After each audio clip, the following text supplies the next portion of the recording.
Ada saya ini langsung baru dengar kemarin kawan kan. Kalau ini tambah lama kita bagi habis lah masa kan? Ya habis buku ya pula kan? Ini Pak, ini dendanya ini 500. Nah, sudah bayar ini. Nah, 3 tahun kasih setengah hilang. Lumayan kan? Siapa yang main? Bayar pajak mau kan? Berarti kita nggak lama kita kan? Bu, jadi bayar pajak weh? Balik namo weh? Balik namo. Ini Sekarang balik namo. apa? Waktu pasnya lagi pemutihan weh? Itu mati pajak juga weh?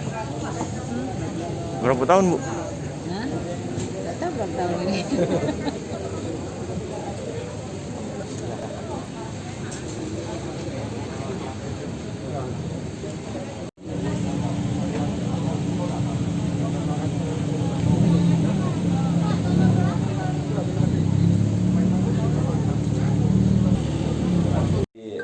Apa?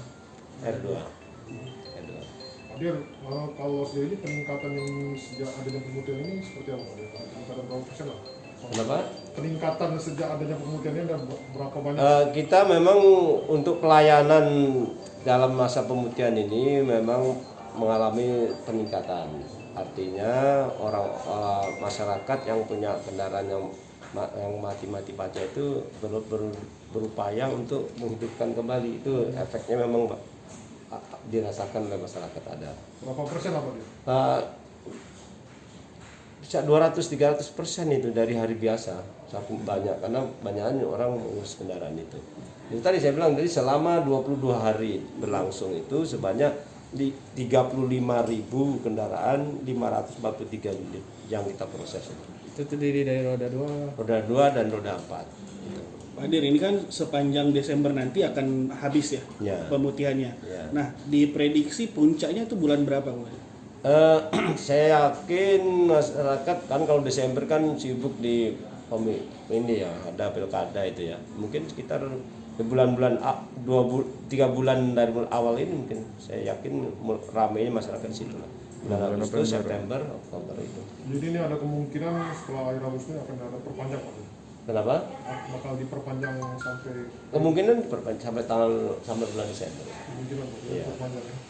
Ada yang mau disampaikan, Pak? Saya mengimbau kepada masyarakat, mumpung ada program kebijakan pemerintah daerah, provinsi untuk pemutihan ini, silahkan segera yang kendaraan-kendaraannya mati pajak supaya dihidupkan kembali. Karena daripada nanti program ini tidak setiap tahun dilaksanakan, jadi mumpung ada peluang kesempatan silahkan dilaksanakan.